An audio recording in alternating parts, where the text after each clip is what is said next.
이스라엘 백성들은 첫 번째 사사 온니엘 밑에서 40년간 태평성대를 보냈습니다. 그런데 그가 죽자 다시 또 하나님을 망각했습니다. 그래서 하나님 앞에서 악을 행했습니다. 그러자 하나님께서는 이번에는 모압 족속을 일으켜서 18년 동안 그들을 다스리게 하셨습니다. 그래서 다시 이스라엘 백성들은 하나님께 부르짖었습니다. 여러분, 이것이 사사기의 공식이라고 했습니다. 첫 번째가 고통이 사라지면 하나님을 망각하고 하나님을 떠난다는 사실입니다. 문제가 없고 평안하면 하나님께 감사하고 하나님을 더 잘 섬겨야 될 텐데 현실은 그러지를 못하더라는 것이죠. 두 번째, 그들이 고통 중에 하나님께 부르짖으면 하나님께서 구원자를 보내주시는 것입니다. 이 두 가지가 사사기의 중요한 공식입니다. 여러분, 물론 이 말씀 속에 다양한 의미들이 있을 수 있겠습니다만 가장 단순하게 알 수 있는 교훈이 있습니다. 그것은 우리가 문제가 없을 때, 고난과 갈등, 어려움이 없을 때, 그때가 사실은 더 위험한 때라는 사실입니다. 또 반대로 그렇기 때문에 지금 우리에게 있는 그 연약함, 부족함, 아픔, 답답함, 그 일이 사실은 우리 믿음을 지켜주고 있음도 알아야 됩니다. 그리고 하나님은 우리가 그렇게 고통 속에서 부르짖는 기도를 들으신다는 사실입니다. 성경은 다른 어떤 기도보다 부르짖는 기도를 하나님께서 들으신다고 말씀하십니다. 그러므로 사랑하는 성도 여러분, 고난 가운데 낙심하지 말고 하나님께 부르짖어 기도하시기를 바랍니다. 그리고 또 한 가지 지나칠 수 없는 교훈은 어쩌면 우리의 고난은 우리가 가는 길을 돌이키도록 하시는 하나님의 징계일 수 있다는 사실입니다.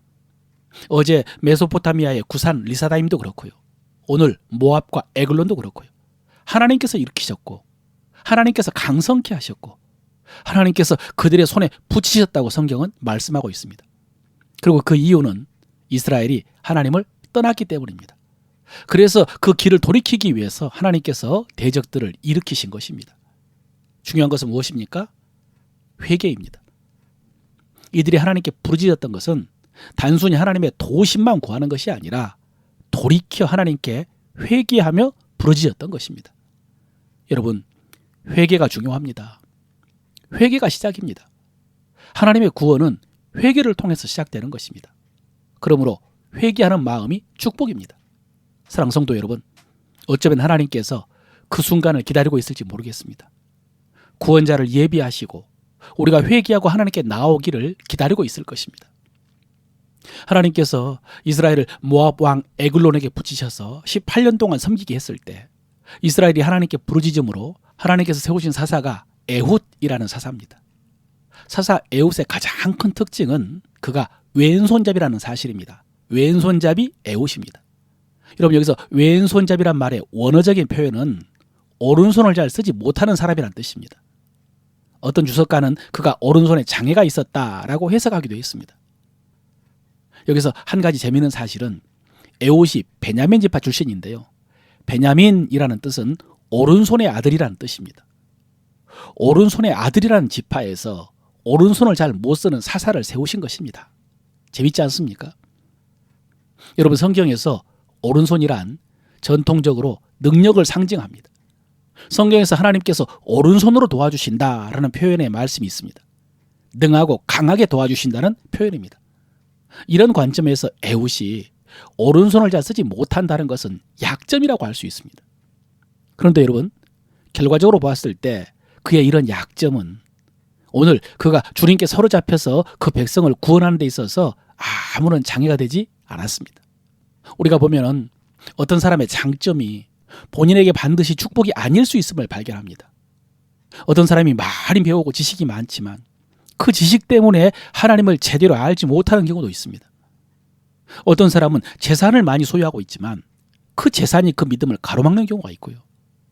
건강이 좋지만 건강 때문에 하나님을 의지하지 못하고 죄의 길을 가는 경우도 많습니다. 반면에 약점은요, 그 사람에게 아픔이 되기도 하고 짐이 되기도 하지만은 그 약점이 사실은 축복인 경우도 많습니다. 사도 바울의 가시는 대표적인 약점이었습니다. 바울은 정말로 달란트가 많은 사람입니다. 뛰어난 지성을 가졌고요. 능력도 많았습니다. 사회적으로는 로마 시민권을 가졌고요. 주님을 위해서 많은 일을 한 사람입니다. 그래서 자칫 교만해질 수 있는 바울입니다. 이것을 잘 아신 하나님께서 그가 스스로 교만해지지 않도록 안전장치를 두게 하신 것이 그의 육체적인 가시였습니다. 결국 그 가시가 바울을 바울 되도록 지켜준 큰 은혜, 족한 은혜였던 것입니다. 오늘 에훗도 그가 오른손을 잘 쓰지 못했지만 그것이 장애가 되지 않았습니다. 그래서 어떤 주석가는 이런 말을 했습니다. 오른손을 쓰지 못했던 에훗, 그는 자기 단점 때문에 하나님을 의지했더니 하나님께서 그의 오른손이 되어주셨다. 멋진 표현입니다. 사랑하는 성도 여러분, 여러분의 약점은 무엇입니까? 에훗처럼 신체적인 약점을 가지고 있습니까? 정신적으로 고통받고 있습니까? 환경적으로 어려운 여건에 처해 있습니까? 여러분이 잘 하지 못하는 것은 무엇입니까? 여러분에게 부족한 것.